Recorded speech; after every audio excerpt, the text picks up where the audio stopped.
Lewis Hamilton secured his place as Formula One's most successful driver with a record-equalling 7th World Championship title at the Turkish Grand Prix. His drive to victory at Istanbul was a pure masterclass of talent as he brilliantly plotted his way through the tricky conditions to recover from a difficult first phase of the race. Having surged his way to the front of the field, he perfectly judged the life of his well-worn intermediate tyres and rejected the option of a late safety stop for new rubber to claim his latest crown in great style. But while Hamilton's records have left few in doubt that he's the greatest F1 driver of this era and potentially the greatest of all time, that has not silenced the debate about how much of his success is down to his car and how much down to his driving talent. Joining me to discuss that topic, whether it's car or driver, is Paddy Lowe, the former technical chief at Mercedes, McLaren and Williams, and Luke Smith, Grand Prix reporter at Autosport. Now Paddy, you posted an interesting tweet after Hamilton's victory on Sunday about this very topic of car v driver. You suggested the answer is always 50-50 on average, but sometimes it can sway hugely one way or another. That tweet has gained quite a bit of momentum and currently has more than 8,000 likes. So you worked with Lewis, I think, for more than half his wins in F1. Are you surprised by the response that tweet got? Yeah, I posted that tweet yesterday, and it's actually been quite interesting because clearly there was an audience for an opinion like that amongst the Twitterati who are in this debate. Is it the driver? Is it the car? I mean, in all my time in Formula One, that's probably the most asked question when I meet people and talk about Formula One. They always say, is it the car or is it the driver? Clearly, as an engineer, I ought to say, well, it's all the car, because that's my profession. But I tweeted yesterday that for me, 7 times world champion is all driver. And I actually believe that it's perhaps it isn't the best sort of advert for what I and many engineers do in Formula One. But Formula One is a marriage of the car and the driver. One of the unique things about Formula One is the constructor competition. The difference between the cars that have to be uniquely designed, and that sets it apart from most other racing series. So then, the perennial question, well, which is the dominant component? And I guess a bit like any marriage, you can't sort of say which partner is critical to its success or lack of. And you get easy examples, the car that's at the back of the grid, it doesn't matter what driver you put in that car, it's not going to win the race. So that's an easy one. If you have a car that, on the other hand, is thoroughly dominant, then you're left with purely a competition with one other driver, which is your teammate. So then you could still say, well, if both drivers were mediocre, then that's the car. But generally at the front of the grid, you have quite a close competition between 2, 3, 4 different constructors. And then the driver actually becomes, arguably the most important factor, because that's your differentiator. If you've got 3 or 4 chassis that are fairly close, within 2-3 tenths on average, then it's going to be the driver that makes the difference. And the other factor, of course, is that they're not unrelated. The teams with the best cars attract the best drivers because drivers are ridiculously competitive, and they want to drive cars that will win. So, and if they're good, they can command those seats. So, the two are inextricably related and intertwined. So it's very, very difficult to separate these things. And actually, in the end, there is no answer, except to say that whilst you could take an individual race and take an opinion, and actually in Lewis's case yesterday, that's pretty clear. He made the difference yesterday in that car. Yes, it's a good car, but you compare him to his teammate, you compare him to the mistakes of many other great drivers in that race, and he produced a perfect performance. So for me, if it's not 100% him yesterday in that individual race, it's certainly in the high 90s. But if you take an entire career so far and 7 world championships, and you have to, at that point, average out the massive contribution of the teams in making great cars. But to a very large extent, that becomes averaged out if you've got a leading driver, driving over, in Lewis's case, 14 seasons, generally in one of the leading cars. To deliver 7 championships is, down to his driving. You can pick individual championships and say, well, okay, that one was an easy one for him. But they weren't all easy. And other factors come into play, such as endurance, consistency. There are many great drivers who you might say have, by major contribution of their own talent, they've won championships, single championships. But to win 7 requires a very special consistency and endurance. Luke, do you think, you followed Lewis's career for a while now, do you think he gets the credit he deserves for all his achievements, or do you think people are just finding excuses to criticise him? Yeah, I think there are always these excuses that unfortunately are being found, and I think that particularly after winning the 7th title on Sunday, it did reignite the debate about where he stands compared to other British sporting icons, the likes of sort of Andy Murray, Steve Redgrave, people like that who've really sort of defined this country's success in a sporting discipline. And obviously Lewis Hamilton is absolutely part of that for Great Britain in Formula One. And again, it sort of did lead to the debate about the critics saying, oh, well, it's just the car. Like, it's really hard to sort of fully appreciate the success he's had and how much of it is actually him and what he does. And it's very difficult to see when he'll actually get that credit, really, because ultimately all he can do is keep winning these championships and breaking more records and writing more history in F1.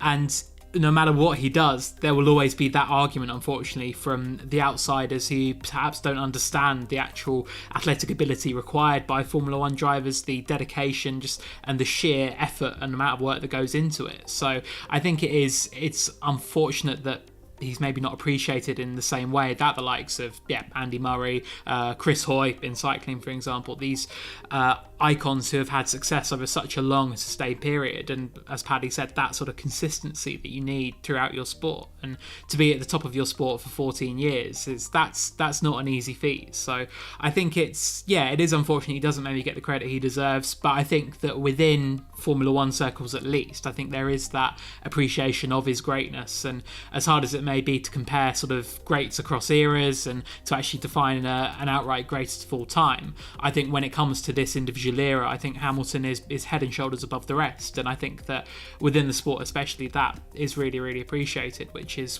good and it's important. And it just is ultimately the hope one day that everyone outside of F1 as well can fully understand that and actually realise and recognise what he has done. So it's really been incredible. But I mean, Paddy, you said about sort of the consistency through his career, and as you said, 14 seasons, and he's from day one being competitive and being quick. When you started working with him in 2007, was it immediately clear just how much of a difference he was making in sort of the driver versus car debate? Well, I think you get a pretty strong indication of his extraordinary talent that he was on the podium for his first 9 races. And, you have to let that sink in. We see, young drivers emerge now that come, very talented drivers coming through. And if they get a good result or even one podium in their first half season, we see that as quite remarkable. But, just clock that, 9 podiums, first 9 races. And there's a great story that I don't know if you've heard. The 10th race, which was Nürburgring, he didn't finish on the podium, and he called on the radio on the in-lap at the end of the race to say, guys, where shall I go? I don't know where to go. Because he'd never not been in those first 3 cars who drive to a special compound. And I think that just sort of really sums it up. So, an extraordinary talent from day one. And And you see there, because to get on a podium, it's not simply a case of talent, driving ability for lap time. It's a question of racecraft, having that intelligence to be strategic when driving, to not make mistakes. We saw in the race only yesterday, how easy it is to make mistakes. So easy, and it's so easy to take for granted when drivers don't make mistakes. I mean, I told this to the Mercedes team many times in assessing the records that we set in 2014, 15, 16 in terms of consecutive race wins and race wins in the season, that they should respect hugely what Nico and Lewis did to create those results. Because in the end, it was about consistent delivery and not making single mistakes. Because the tiniest thing is losing you that race. And it's so easy to just consider the driver to be some sort of robot when they don't make the mistakes. But you look around, and yesterday was a great example of that. Paddy, where does Lewis rank in terms of all the drivers and world champions that you've worked with? You see them behind the scenes. You know what they can achieve on track and the input they give off it. Where would you put him? I mean, unquestionably, Lewis is the greatest in terms of his results. They speak for themselves. As you say, I was fortunate, had the honour really in my career so far to work with some of the greatest drivers that we've seen in the last 30 years. So including Senna, Mansell, Hakkinen, Hill, Lewis. I'll stop there, but anyway, a lot of them. There's many more than that. It's a great shame that I wasn't able to work with Michael. I know from my ex-colleagues at Mercedes that he's the most fantastic human being out of the car, and for many people, their favourite driver as a gentleman and a person of great generosity. I have sort of my opinions of how he was in the car, which is sort of slightly at odds with that. But he, because for me, he was always a competitor and not a colleague. But the other drivers, there are great drivers, and I've enjoyed working with all of them for very different reasons.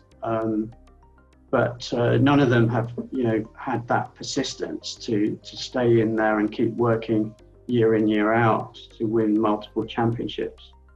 And that's really what set Lewis apart. And he's made great sacrifices to do that. Personal sacrifices in terms of life choices to really dedicate himself to his Formula One career. And the consistency of staying in a team. So we say, well, he won all those races in Mercedes. Well, Lewis has had a 14-year Formula One career and he's only driven for 2 teams. Well, analyse that. There's a story in there about consistency, loyalty, management of relationships, etc., etc. So, if you stay in the same team and build performance together, that's how it comes. And that requires you to maintain relationships as much as anything else. So, that's again part of the package of delivering so much long-standing success. Luke, do you think a lot of people only appreciate Lewis's greatness once he retires? That it'll only kind of hit home just how good he was? Yeah, I imagine so, which is a great shame because ultimately we should be sort of savouring and enjoying the history that Lewis is writing right now before our eyes. Only once before in F1 history had anyone witnessed a 7-time world champion being crowned, and we got that opportunity yesterday for the second time. So it is astonishing that he's doing all of this, and that I don't think people are fully understanding it or appreciating it. And it's hit with the criticism of, it's boring and there's one team dominating, and all the similar arguments that I think were put Ferrari and Michael Schumacher's way towards the end of their dominant period. And it meant that it was only in hindsight that people really appreciated just how good Michael was and how good that Ferrari team was. And I think the same will be true for Lewis and Mercedes right now. That it'll only be when he does finally hang up his helmet with 8, 9, 10 world titles, who knows? He's got the time to do it. He's in the right car, he's in the right team. That I think that it will be fully recognised and realised just where he stands in the history books and what he has done for F1. And I think that is also true for a wider sporting perspective, as I was saying earlier. I think that only when he finally calls it quits will the British public and the sort of British sports fans and sports scene really see where he fits in among the other great sporting stars from our country. And to me, he is at the top, and obviously that maybe come from a sort of a very F1 perspective, so there may be some bias in that. But I think it is just so important to recognise just what he's done for so long.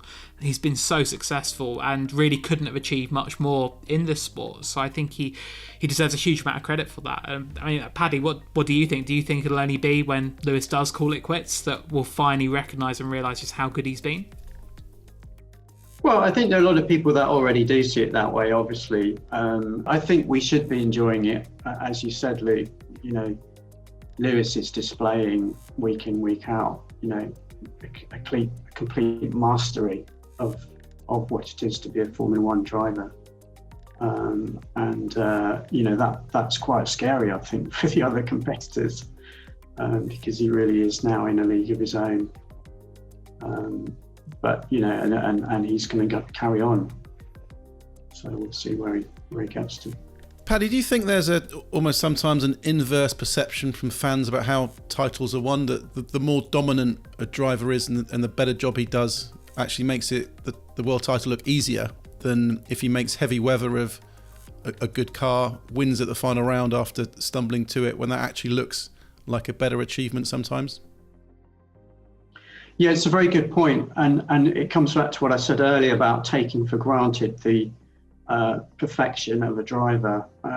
This is why I was constantly saying that to the team in Mercedes in the early hybrid era, when we were setting records for race wins in a season. I was saying not only to them, but also as much as I could in media, to really give credit to Lewis and Nico at that time for that sort of perfection, which is so easily missed when you just sort of see the pace of a car and then think, oh well, the success is automatic. It absolutely isn't. There's every lap, every corner, every moment in a weekend, you can stumble. Even in practice, you can stumble and create a penalty. Yeah, it's just incredibly difficult to put a race weekend together and not make an error. And I used to even track these things, very carefully, because when you lose points, that's effectively a loss on a quality metric. And then you want to understand why was that. And if it's down to the driver, then it'd be allocated in that direction. If it was down to some part of the car. And so you collect this data together in order to make plans how to improve. And I have to say, in that period, and I haven't analysed clearly since I left Mercedes, but in 2014, 15, 16, the amount of loss that one could allocate to a driver error of some type was just ridiculously small. And that is just such a huge credit to the two drivers that we had at that time. I keep saying it, you've only got to look at the race yesterday in Turkey and it's all there. And I'm not going to name names, but so many drivers that made simple, forgivable mistakes, but still mistakes, and then you throw away the race win or the podium. So final question to both of you, really. What is Lewis going to go on to achieve? How much longer can he maintain this form, and how many titles do you think he can go for? Luke, if we start with you.